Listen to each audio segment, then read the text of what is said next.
Halo anak-anak, apa kabar semuanya? Semoga kalian dalam keadaan sehat dan semangat, oke? Hari ini kita masih ada di tema 4, yaitu sehat itu penting. Subtema 3, cara memelihara kesehatan organ peredaran darah manusia, dan materi IPA-nya masih tetap sama, cara memelihara kesehatan organ peredaran darah manusia. Nah, sebelum kita membahas materi yang ada di subtema 3 ini, siapkan buku paket kalian, buka halamannya, carilah yang subtema 3. Begitu juga baik di buku paket, MBP, maupun buku LKS. Nah, bacalah materi-materi IPA yang ada di kedua buku tersebut. Sambil kalian juga menyimak video dari Miss Eka. Ada beberapa materi yang mungkin Miss Eka skip karena Miss Eka sudah pernah menjelaskan di video subtema 1 maupun subtema 2. Jadi kalian bisa mereview lagi di video sebelumnya. Kalau seumpamanya kalian masih juga belum paham, kalian bisa tanyakan ke Miss Eka. Jadi hari ini kita akan mempelajari tentang cara memelihara kesehatan organ peredaran darah. Mari disimak. Nah, anak-anak, setelah kalian kemarin belajar tentang gangguan-gangguan apa saja yang ada di dalam organ peredaran darah, baik yang keturunan atau diturunkan oleh kedua orang tua kalian, atau yang tidak keturunan, atau bisa faktornya itu bisa dari luar, seperti makanan atau bibit penyakit atau kebiasaan-kebiasaan buruk yang sering kita lakukan. Nah, sekarang bagaimana sih caranya supaya kita bisa menjaga kesehatan organ peredaran darah kita? Yang pertama adalah menghindari makanan yang siap saji atau fast food. Nah, saya yakin nih di antara kalian pasti kalian suka sama makanan-makanan fast food. Seperti burger, kentang goreng, habis itu fried chicken, atau minuman-minuman bersoda. Nah, itu adalah makanan-makanan yang sangat berbahaya sebenarnya bagi tubuh kita. Kalau kalian makan sekali atau makan sedikit, mungkin tidak sering nggak apa-apa ya. Tetapi kalau kalian sering-sering kalian makan tidak sehat, maka di dalam tubuh kalian akan menumpuk, ya. Nah, tumpukan-tumpukan makanan yang tidak baik bagi tubuh kita ini dapat menghambat organ tubuh kita. Nah, contohnya kalau fast food. Fast food ini sebenarnya adalah makanan-makanan yang mengandung kolesterol tinggi atau lemak-lemak jahat bagi tubuh kita, bukan lemak baik. Kalau lemak baik kan untuk energi, tetapi kalau lemak itu yang kita timbun itu banyak, sehingga dia dapat menjadi lemak yang jahat. Nah, kenapa disebut dengan lemak jahat? Karena lemak yang jahat ini dia bisa menumpuk di saluran pembuluh darah kalian. Nah, saluran pembuluh darah ini kalau dia menyempit rongganya, jadi darah yang mengalir juga akan terhambat. Pasti tentunya akan mengganggu peredaran darah tubuh kalian. Kalian masih ingat kan apa itu pentingnya darah? Jadi darah itu kan membawa oksigen, membawa sari-sari makanan, kemudian dia juga untuk imunitas, dan juga untuk pembekuan darah. Nah, coba bayangkan kalau harus mengalirkan makanan tetapi terhambat. Kalau harus mengalirkan oksigen tetapi terhambat. Jadi ya pasti bagian tubuh yang seharusnya sudah menerima oksigen atau zat makanan, tetapi karena belum sampai ke organ tersebut, maka organ tersebut tidak dapat bekerja. Contohnya nih, kalau ada penyumbatan pembuluh darah pada otak, sehingga di otak kalian itu darahnya tidak bisa mengalir ke dalam otak. Apa yang terjadi? Pasti otak kalian tidak bisa bekerja. Bahaya kan? Nah, kenapa bahaya? Karena otak itu adalah pusat dari segala aktivitas di dalam tubuh kita. Kalau dia tidak bisa bekerja, jadi tubuh kita juga tidak bisa merespon apa-apa, gitu ya. Jadi dari sini Miss Eka harap kalian paham kenapa kita harus mengurangi makanan-makanan fast food. Oke, yang kedua, lawannya dari makan fast food. Kita harus makan makanan yang bergizi seimbang. Nah, di masa umur kalian itu, ya masa anak-anak, Miss Eka yakin di antara kalian ini malas makan sayur, ya kan? Nah, padahal sayur itu penting loh. Di dalam sayur ada serat yang memperlancar pencernaan makanan. Nah, kalau pencernaan makanan dia perlancar, berarti sari-sari makanan yang akan dibawa oleh darah juga cepat dong, ya enggak?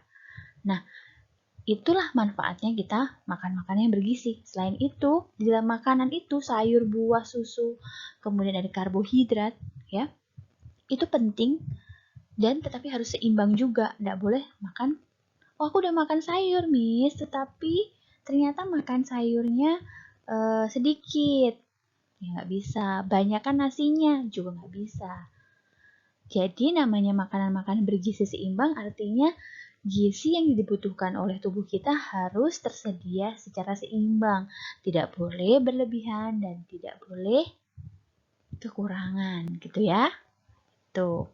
Jadi dari sekarang cobalah kalian belajar untuk makan makanan yang bergizi untuk merawat atau menjaga kesehatan organ peredaran darah kalian. Kemudian yang nomor 3 adalah olahraga yang teratur. Olahraga dapat melatih kerja otot jantung kalian sehingga peredaran darah dalam tubuh kalian lancar. Ya, jadi kalian masih ingat nggak sih bahwa sistem organ satu dan sistem organ yang lain itu saling berhubungan loh. Sistem pernafasan berhubungan juga dengan sistem peredaran darah dan juga berhubungan juga dengan sistem pencernaan. Nah, coba pada saat kalian lari ya atau jogging, oke, jantung kalian ini memompa darah begitu cepat. Tahu nggak sebabnya apa? Karena pada saat kita lari, kita membutuhkan energi yang banyak. Oke. Nah, makanan-makanan yang kita sudah makan dan di dalamnya adalah sari-sari makanan juga diedarkan ke seluruh tubuh yang akan dibakar dengan oksigen yang kita hirup pada pernafasan akan diubah menjadi energi. Jika kita tidak makan dan di dalam tubuh kita tidak ada sari-sari makanan yang dapat diedarkan, kalian pada pasti tahu kan, maka tubuh kita akan lemas, tidak dapat melakukan olahraga. Jantung kalian pun juga tidak dapat berdenyut dengan cepat. Nah, semakin cepat kita lari, maka denyut jantung kita juga semakin cepat nih. Otomatis, energi yang kita perlukan juga semakin banyak. Oksigen yang kita masukkan ke dalam tubuh kita juga semakin banyak, dan sari-sari makanan yang kita butuhkan juga banyak. Begitu ya, itulah hubungan antara satu sistem dengan sistem di dalam tubuh kita itu saling berkaitan satu sama lain. Kemudian yang keempat adalah istirahat yang cukup.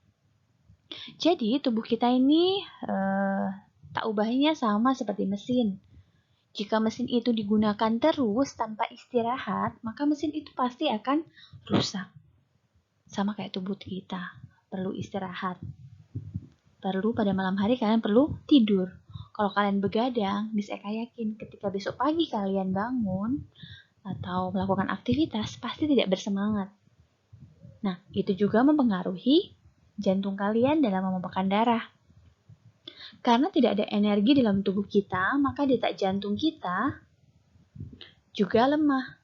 Nah, kalau kita kekurangan istirahat, kemudian kita periksakan ke dokter, maka pada saat dokter itu memeriksa dengan tensimeter, maka pasti tensimeternya akan turun, rendah. Nah, itu nggak bagus. Nah, itu makanya kita perlu istirahat yang cukup. Kemudian yang kelima, periksa ke dokter.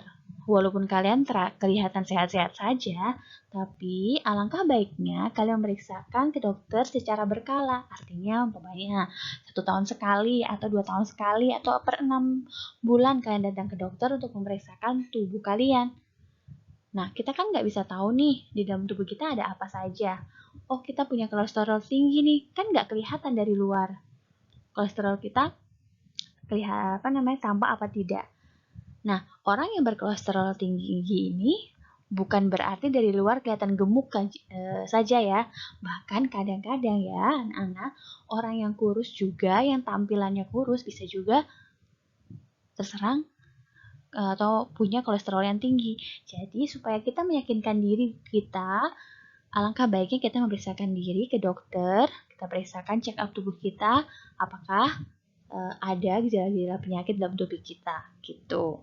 Oke. Nah, kalian kalau kalian sakit, dibawa ke dokter, pasti yang dicek sama dokter adalah tensi darah kita. Tensi itu kan tekanan darah ya. Apakah normal atau tinggi atau rendah. Oke. Di pembelajaran sebelumnya, Miss Eka sudah dijelaskan bahwa tekanan darah kita yang normal adalah 120/80. Kalau kurang dari 120/80 berarti dia adalah hipotensi. Jika dia di atas dari 180/80 maka dia hipertensi. Nah, itu sangat berbahaya ya anak-anak. Jadi itulah pentingnya kita memeriksakan diri ke dokter. Kemudian anak-anak di dalam LKS, misalkan sudah baca, di pembelajaran kedua itu dijelaskan kembali tentang sistem peredaran darah pada hewan. Jadi Miss Eka akan mengingatkan kalian kembali tentang sistem peredaran pada hewan ya. Jadi sistem peredaran darah pada hewan itu dibagi menjadi dua, ada yang terbuka dan tertutup. Jadi kalian pasti ingat ya, kalau dia peredaran darahnya terbuka berarti peredaran darahnya atau sistem mengedarkan darahnya itu tidak melalui pembuluh darah atau pipa-pipa penyaluran darah gitu ya. Jadi bayangkan saja pembuluh darah itu adalah pipa-pipa kecil yang menghubungkan dari pusatnya yaitu jantung ke bagian organ-organ tubuh yang memerlukannya. Nah, karena dia tidak memiliki pembuluh darah, otomatis cairan darah dengan cairan tubuh yang lainnya bercampur sehingga kita tidak bisa membedakan. Nah, hewan apa yang peredaran darahnya terbuka? Ya, peredaran darah terbuka itu dapat kita temui di belalang, gitu ya. Kemudian ada peredaran darah tertutup. Peredaran darah tertutup ya kebalikannya ya anak-anak. Peredaran darah tertutup adalah peredaran darah atau mengalirkan darahnya melalui pembuluh, melalui pipa-pipa pembuluh. Dari pusatnya yaitu jantung ke organ-organnya. Nah, pembuluh-pembuluhnya ada apa saja? Ada arteri, vena, dan ada yang menghubungkan arteri dan vena namanya kapiler. Hewan apa saja? Umumnya adalah hewan-hewan vertebrata atau hewan-hewan yang memiliki tulang belakang seperti mamalia, aves, dan lain sebagainya. Nah, anak-anak, materi kita di subtema 3 ini mungkin agak lebih singkat ya. Dan Miss Eka simpelkan biar tidak terlalu panjang. Sudah cukup di subtema 1 yang lumayan panjang karena videonya waktu itu ada 42 menit. Nah, yang sekarang akan lebih sedikit durasinya, tapi Miss Eka harap kalian tetap antusias untuk mengikuti atau menyimak video ini. Jadi tugas dari pertemuan kali ini atau pembelajaran kali ini di tema 4 subtema 3. Jadi kerjakan latihan soal pada LKS tema 4 subtema 3 di halaman 107 sampai 108 bagian IPA saja. Nah, jawaban kalian ditulis di buku latihan, bukan di LKS. Ya, kenapa Miss Eka mintanya di buku latihan? Karena di LKS itu ruang untuk kalian menjawab sangat kecil atau sedikit. Sehingga ketika kalian menjawab dengan tulisan kalian, kadang-kadang kalau di foto tidak dapat Miss Eka baca. Gitu ya. Jadi Miss Eka harap kalian menjawabnya di buku latihan, ya. Usahakan kalian menjawabnya dalam satu lembar kertas gitu ya, satu halaman, sehingga kalian pada saat memfoto tidak berkali-kali foto ke Miss Eka. Karena jujur pada saat Miss Eka harus mendownload foto dari kalian, jika lebih banyak itu akan susah buat Miss Eka karena penyimpanan di handphone Miss Eka atau di laptop Miss Eka, terkendalanya kalau di laptop Miss Eka biasanya sinyal jadi agak lama, biasanya ngedownload satu siswa dengan siswa yang lainnya, jadi kalau di download biasanya agak lama. Kalau di handphone biasanya HP Miss Eka penuh dengan file-file tugas-tugas kalian 4 kelas, karena Miss Eka ngajarin 4 kelas, jadi Miss Eka harap usahakanlah kirim dalam 1 lembar buku. Oke, dan 1 foto saja, foto tugasnya ya. Nanti Miss Eka minta 1 foto lagi untuk foto kalian saat menyimak video atau mengerjakan tugas. Berarti ya, jadi ada 2 foto yang kalian kirim, foto tugas dan foto menyimak video atau mengerjakan video. Oke, batas pengumpulannya paling lambat hari ini ya, pukul 20 WITA seperti biasa. Oke, semakin cepat maka semakin cepat pula Miss Eka akan periksa.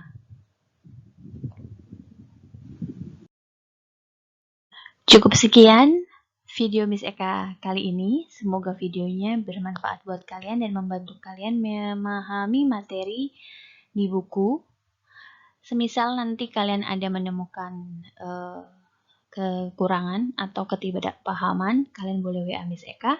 Seandainya Miss Eka juga tidak menemukan jawabannya, kita belajar bersama-sama untuk mencari jawabannya. Oke? Terima kasih. Sampai jumpa.